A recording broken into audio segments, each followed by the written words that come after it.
Women in Blue Collar Trades, today on the Blue Collar Proud Show.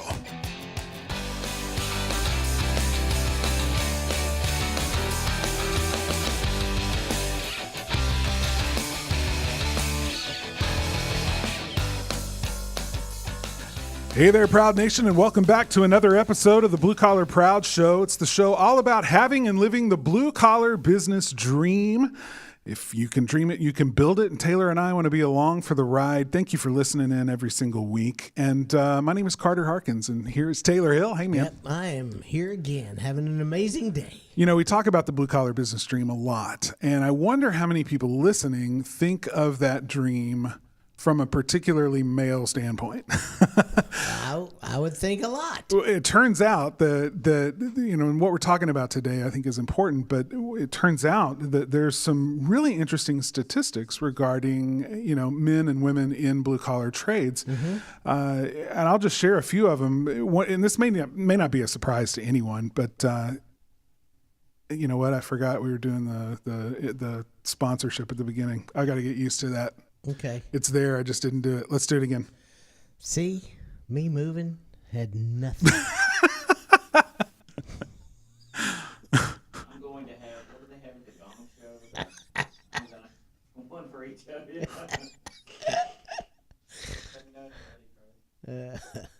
I'm ready. Women in blue collar businesses, today on the Blue Collar Proud Show. Do you want to say businesses or trades? Trades.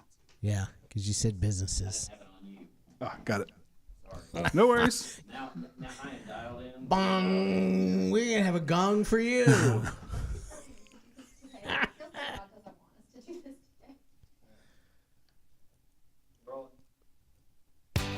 Women in blue collar trades, today on the Blue Collar Proud Show.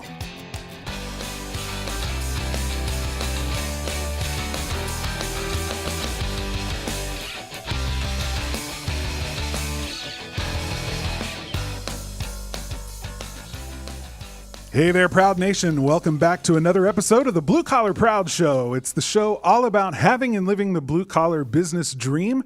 If you can dream it, you can build it. And Taylor and I want to be a part of that journey of success. Thank you so much for listening every single week. My name's Carter Harkins. With me here is Taylor Hill. Hey, man. Hey, man, I'm having an amazing day. How about you? Me too. And, today's the first day we get to introduce our new show sponsor. I know. So let's do it. And just so everyone knows, it's our own brand new app that we've released called Closing Commander. And we're really excited to let Closing Commander be the title sponsor or the primary sponsor, the main sponsor, I guess is the best way to say it, for the show. So let me tell you a little bit about it. Common problem in blue collar businesses. Open estimates can account for hundreds of thousands, even millions of dollars in your business. That money is uncaptured dollars. Think about it. You get paid to go, get the lead, bring it to your business. You spend the money to go out and give an estimate. And then you hear those awful words, dun, dun, dun. Well, I don't know. I'll get back to you.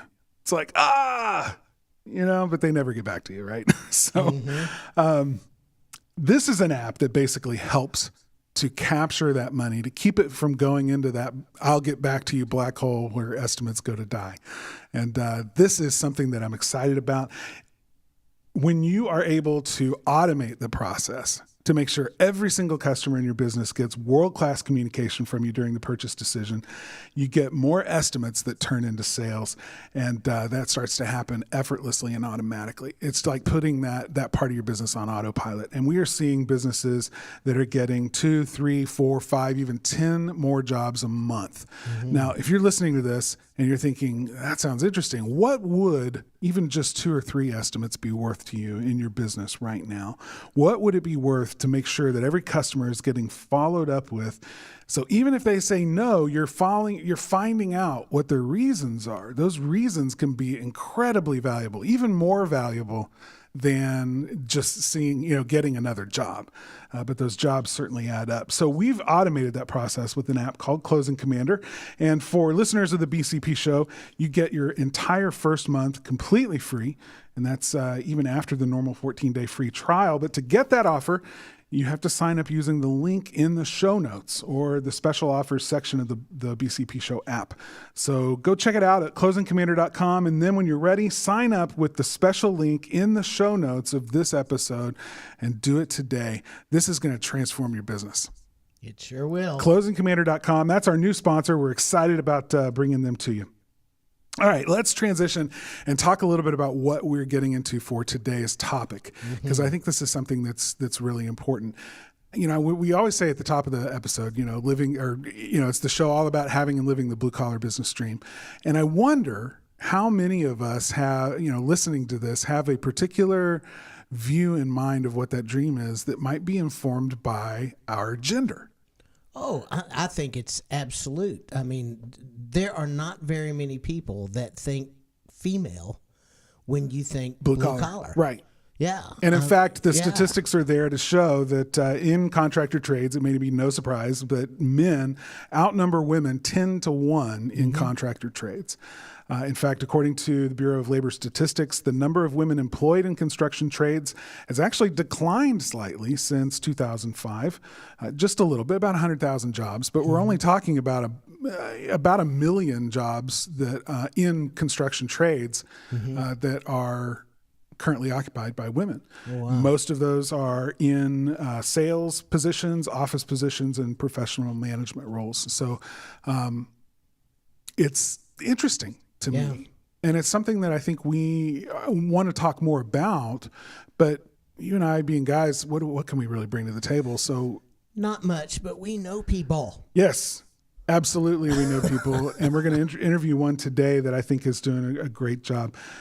One of the trends that we're seeing in blue collar industries are more organizations coming online specifically to target and provide real, education and communication and other needs that are specifically aimed at women in these trades.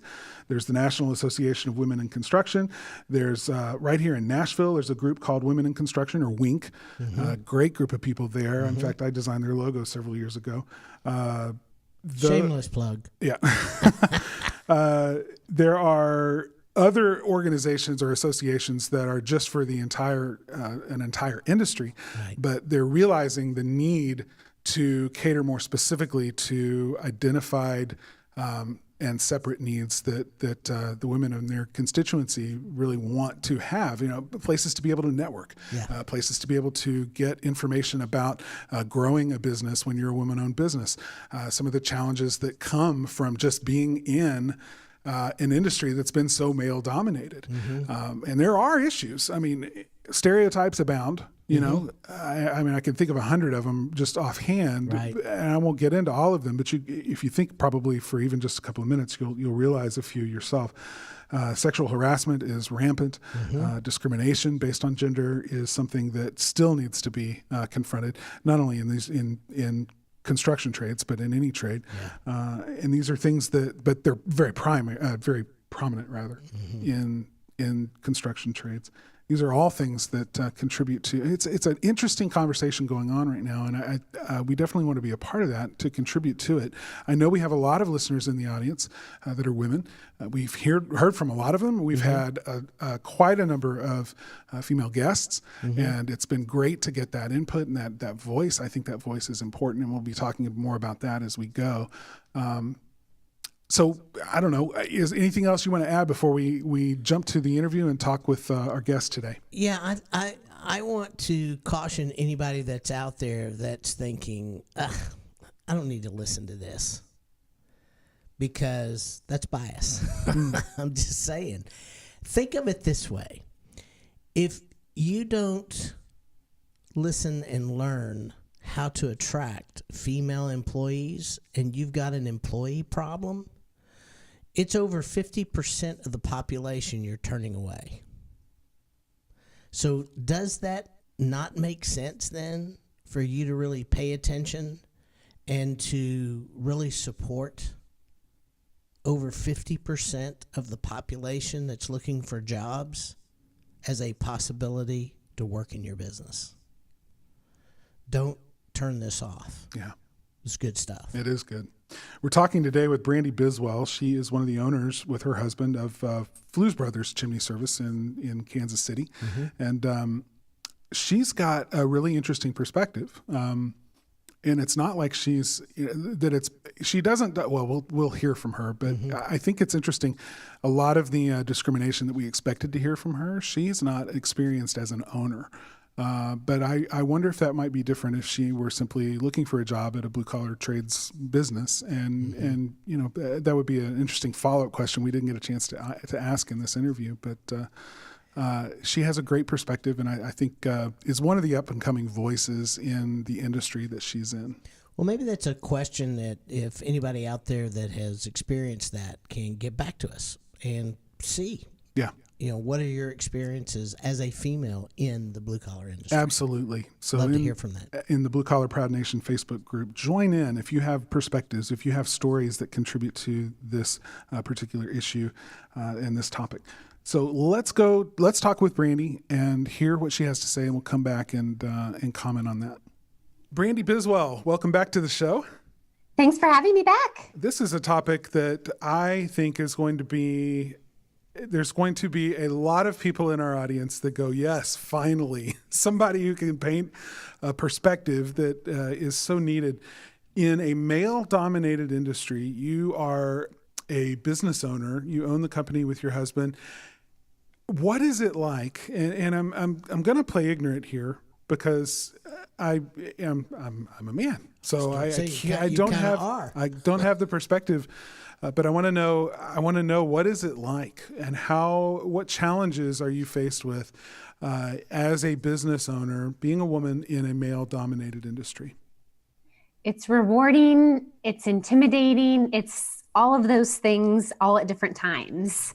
I've never felt by my peers in the industry, I've never felt degraded or downgraded or judged for being a woman. I would say within the chimney and fireplace industry, they are very, very supportive of females. In fact, I think, Jeremy always says, my husband, that he would love to have a female chimney sweep. And one of our friends, Lou Curley, I know he hired a female sweep.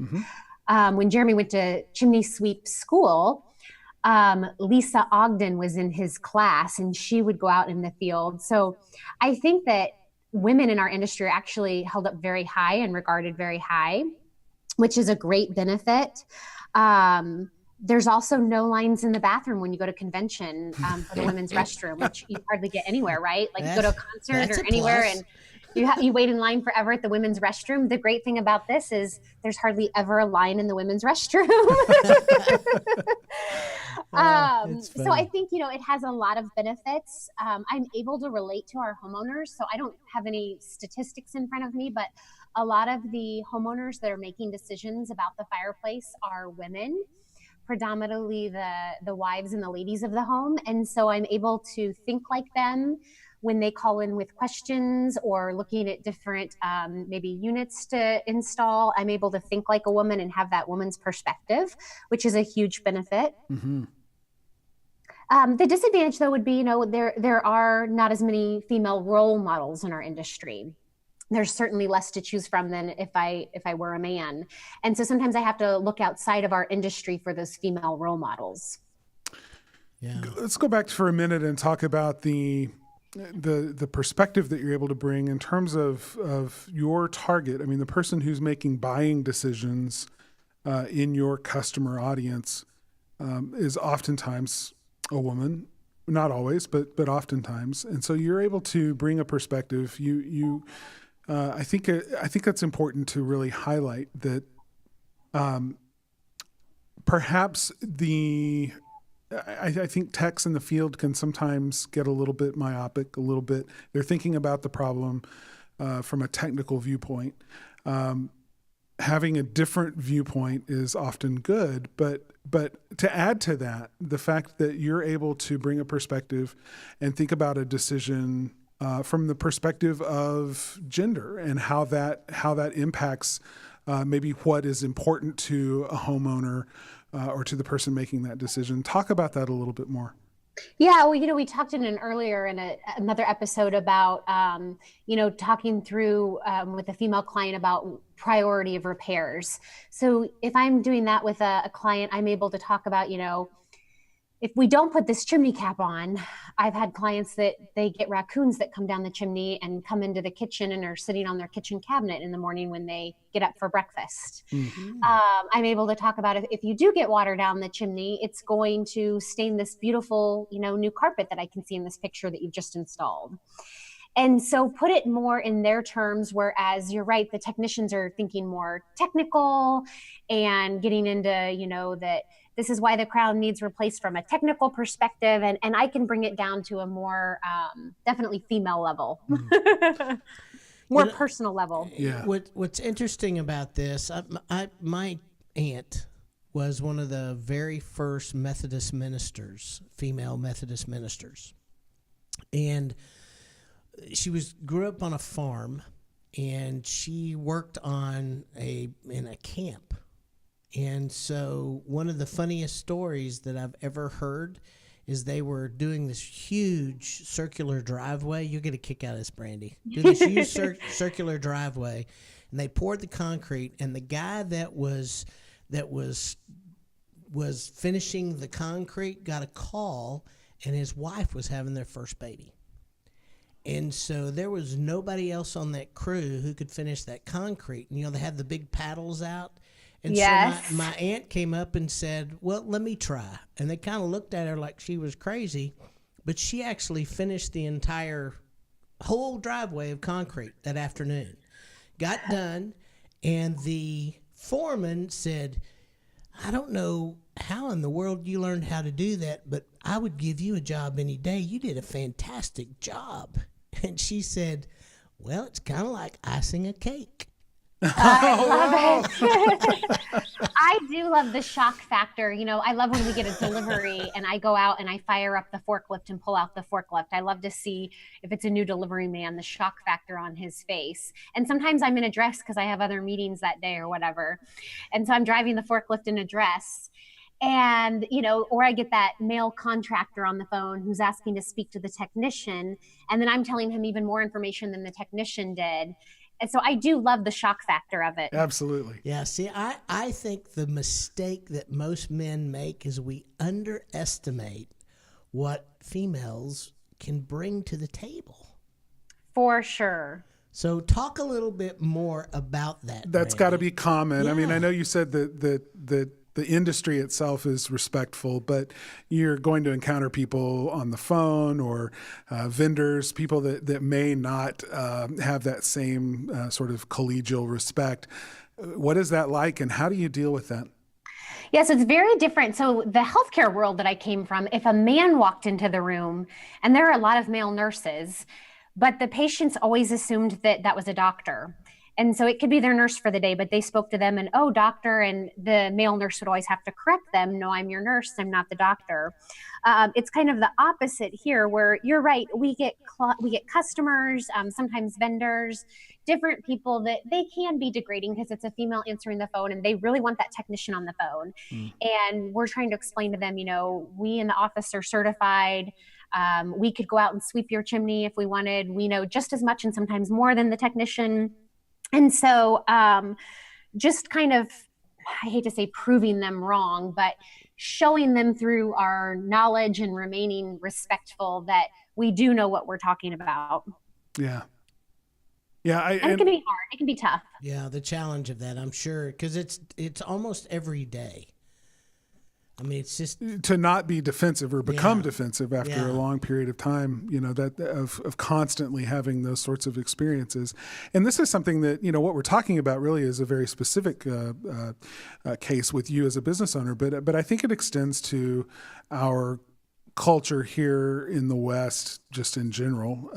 There's still so much discrimination based on sex, and it's I think unfair, but it's something that is so ingrained. And I've gone through certain training and realized just how entitled I am without even realizing, or how privileged I am without even understanding what the privilege is, because I'm a white male and living in America. That means that, I'm pretty much heir to the throne, and I'm oblivious to so much of it, and without even realizing it. So I've made a conscious effort in my life, just in my later adult years, the past 12, 15 years, to really understand that privilege and try to understand how it impacts my relationships, how it impacts the people that I lead, how it affects the conversations I have with potential customers, people in this audience.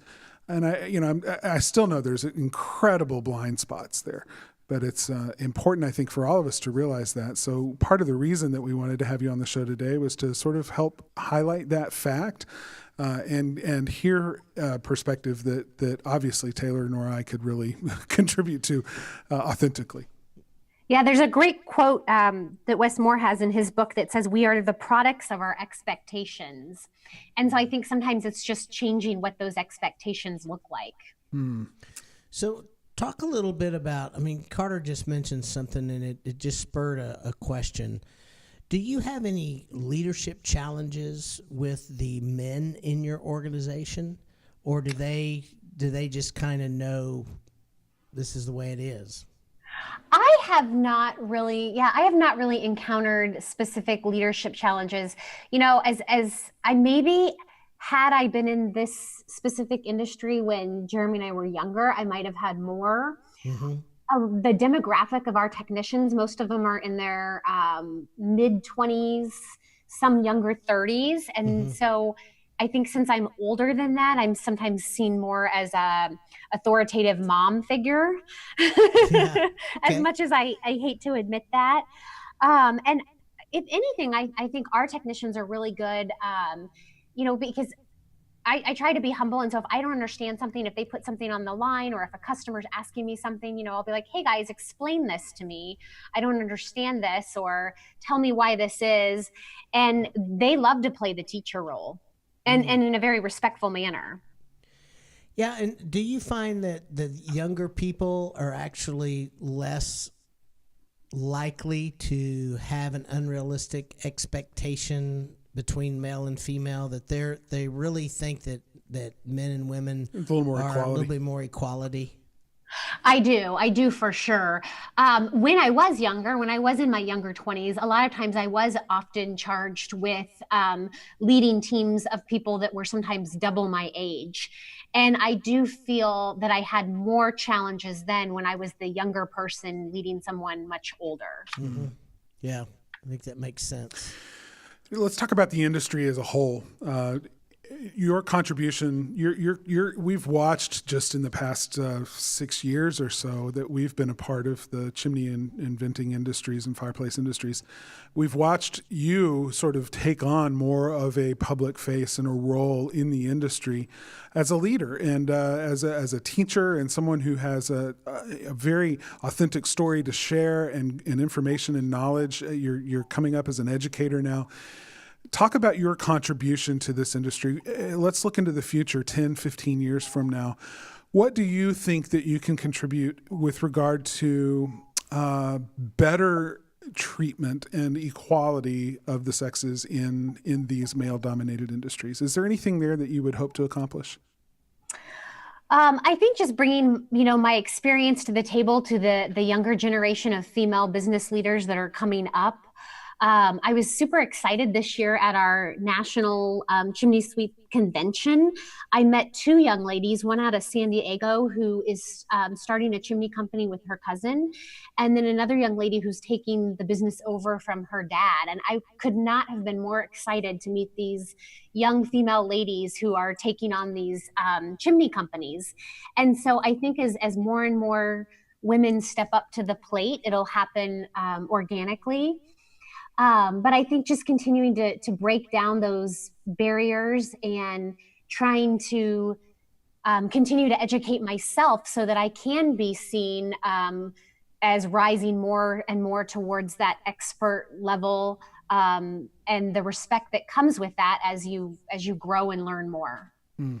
Yeah, we're seeing not just in the chimney industry, but some of the other industries that we serve and people we talk to, that there are many, many family businesses that because either they don't have a son or the son really doesn't want the business, but the daughter does, that the dads that founded the business, or even granddads sometimes in second and third generation, that because their granddaughters or daughters are really interested in the business, that they're much more open than I've ever seen in the past of passing those on to their daughters. And so, it's nothing but good. Fantastic. Yeah. Yeah, it's all good stuff because women are just as capable, and sometimes I think even more so than men, of running really well-run businesses. Absolutely. Well, and we're seeing that in our own business. We have a daughter and a son, and we do not think that our son will be taking over the business, but we are pretty sure that our daughter might be headed down that road. And she's expressed interest when we have staff meetings. If she's out of school, she gets up there and talks. She is dyslexic, which they know, studies have shown that dyslexics are just natural born entrepreneurs. Yep. And so we're pretty sure that she might be the next owner of Flu's Brothers. Wow. That's awesome. Oh, that's exciting. I absolutely hope that's in the future. That's great. Brandy, this has been a great conversation. Thanks for coming on. It's a pleasure to be able to hear a perspective that isn't your own, but something that you want to see advanced in the world. Mm-hmm. And that is certainly what Taylor and I hope to see more of. So to use our platform to give a voice to something that matters to us is always a privilege. Thank you for being a part of that. Thanks for having me. Brandy's very to the point, very direct, and I appreciate her experiences and her willingness to share those experiences with us. In listening to her, it really struck me that without the voice of women in these industries, we're missing out on a perspective that I think is something that's going to propel, especially home service businesses. Mm-hmm. It's going to propel the success of these businesses in a big way. Yeah. And so doing everything we can to make sure that women have a place in all parts and levels and areas of a blue collar business, I think is a crucial step to making sure we get it right. But I wanted to ask you, is it a business that has just decided, I'm not interested in having women work for me or work in the business. I don't think that works well. I've tried it, or whatever reason they've decided not to go there. What do you think they're missing? Like I said before, I think one of the things that you're missing is you are just totally eliminating 50+% of the population from the possibility of being able to hire from. And there are fantastic women in the trades. I mean, I know electricians, both on the commercial and residential side. I know plumbers. I know chimney sweeps. There's just so much opportunity in the trades today. To number one, you're limiting your company's growth, which to me is just dumb. I mean, I'll just say it. I'll try to be as blunt as Brandy. Just dumb. And that's one thing. But I think even beyond that, and Brandy touched on this a little bit when she spoke about how she can come from a female perspective. And one of the things that I'm learning, being married to my wife, who's also a business owner and has her own business, is how many organizations there are out there that support women. And there are a ton of women who just want to work with women. And a point there, and I can't remember where it is. I'll ask Jessica Wynn to see if she can put it in the show notes. But there was a woman who had set up a mechanic shop with all female mechanics. Mm-hmm, mm-hmm. And she's killing it. She's killing it. Why? Because females trust females. Mm-hmm, mm-hmm. Well, yeah, there's a story there. And from a marketing perspective, having a compelling story that gets told just because of its uniqueness can be a huge driver for business. Absolutely. And even more so, this lady opened up another business that was, I think, a manicure business. So while they're waiting, getting the doggone cars done, they're getting their manicures done. Brilliant idea, but we don't cater to women. We don't stop and say, what do I need to do in my business to attract women customers? And what do I do in my business to make them feel comfortable and welcomed and wanted? Because what I hear a lot of times is, you know, I went to that shop, or I had this person in my home and they dissed me. They were looking for my husband. Even people in sales that sit and do nothing but talk to the male. And I've told the story before on the show about car shopping with my wife. She's buying the car, and I kept telling the guy, quit talking to me. She's the one buying the car. Well, guess what? She bought a car from the dealership who actually catered to her. Yeah. The gentleman that catered to her got it. We're missing the point. We're hurting our business by not thinking about not only having people as women as employees and out, not just in the office, but out in the field, as well as what do we need to do to cater to women? Because guys, it's over half the population is women. True. And most of the surveys that we've been able to see talk about most of the people calling into a home service business to request an appointment are women. We do know that if you look a little deeper, you may realize that they're not always the person who makes the buying decision, especially on a larger estimate for services, that men will get involved in those decisions, but quite often that's not the case. Women are the primary purchasers. They make purchase decisions for the home.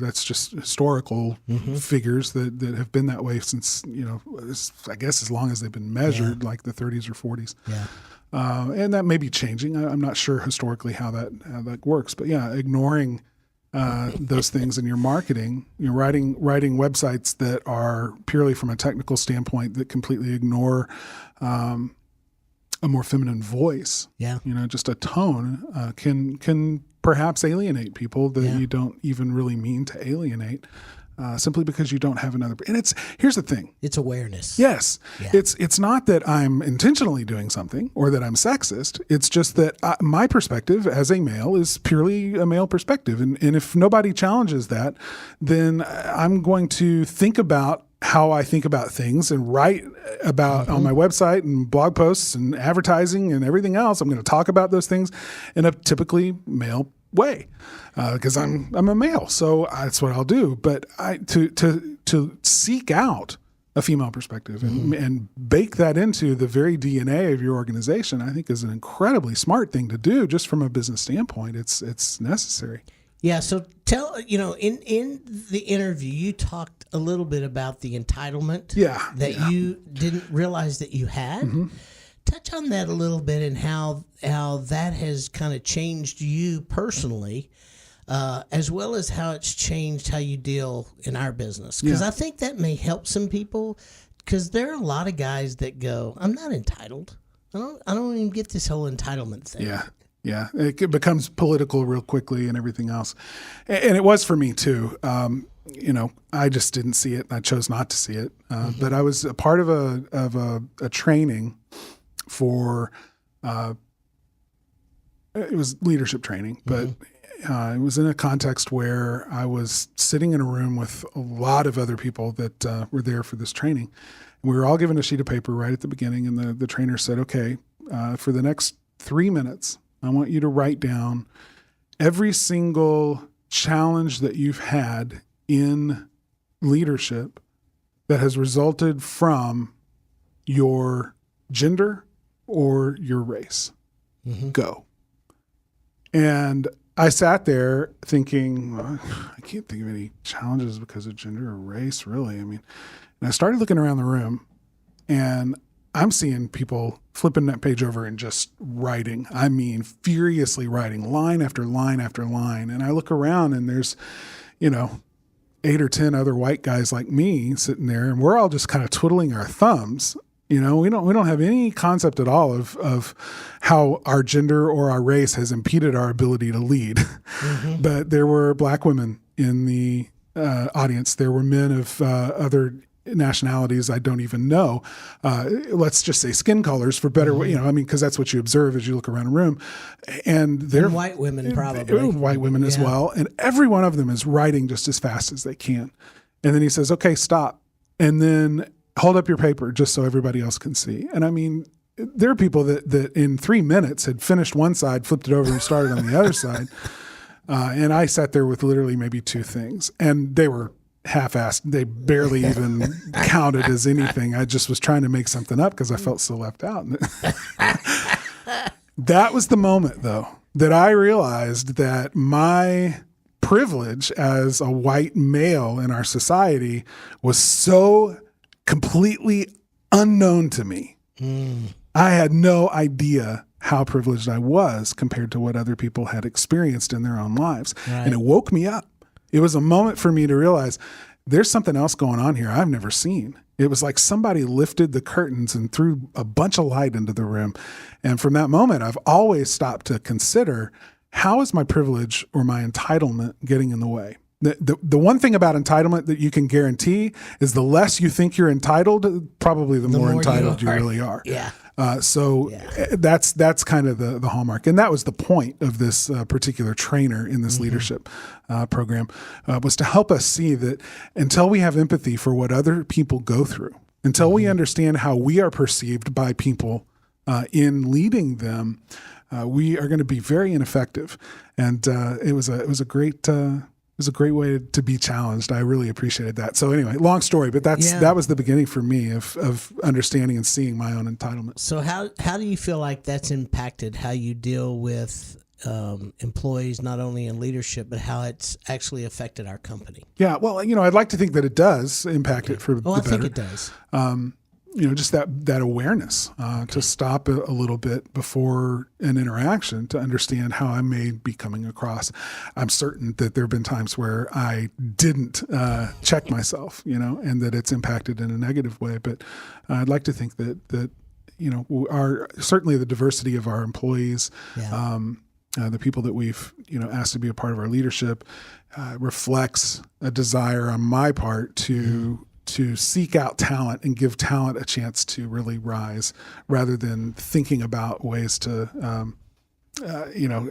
more superficial ways of sorting out who's going to rise to the top in our organization. And what you just said really is very impactful. There's 2 things: being aware and letting talent rise, no matter what color skin, what gender, what anything, but letting talent rise to the top. Yeah. If you can do that as a business owner without clouding that judgment, then I think that really is key, and that will help all of us with our businesses, because we're after really good talent. No matter what business you're in, no matter what kind of business you run, what you're looking for is that really good, talented possibility guy or gal, no matter where they come from.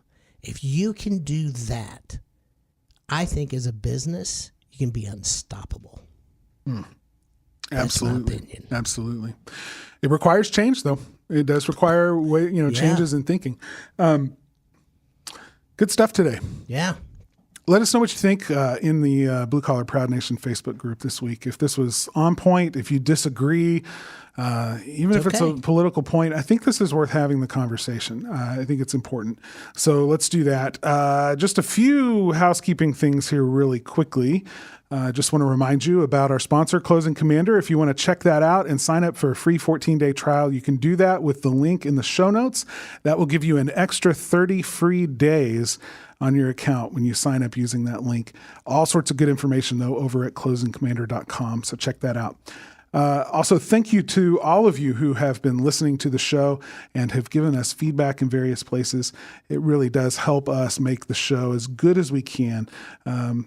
Just recently got some great feedback from a listener in Kansas, actually not Yeah, is he in Kansas? He is in Kansas. Yeah, Bart Ogden said he really appreciated one of the episodes that we did and wanted some even more information, wanted to go on a deep dive for that particular thing. So I thought that was great feedback, Bart. Thank you for saying so. If you are one of the people who've listened to the show for a long time and gotten value out of it, but we haven't heard from you, we sure would like to. If you want to leave a just quick little feedback for us on a review in iTunes, then head over to iTunes, find our podcast, just do a search for Blue Collar Proud Show, and leave us some feedback. Let us know what you think. You can leave us feedback in any way you'd like. Certainly, you can go over to the Blue Collar Proud Nation Facebook group and hang out with us over there. You can give us feedback in our app, which is available for free in the Apple App Store or on Google Play. Lots of good content in there, bonus content, special offers like the Closing Commander offer is in there. So if you want to grab that for free and get all the good information that we release every single week, you can do that too. All right, that is it. You can find out about all the other places where you can connect with us by simply going to bcpshow.com/connect. That's going to do it for this episode. As always, Taylor and I want to thank you for listening.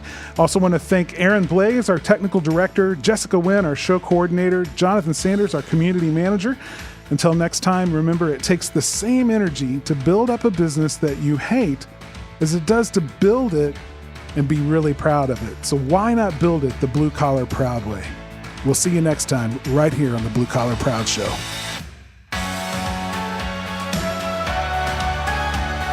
The Blue Collar Proud Show is a production of the Blue Collar Proud Network.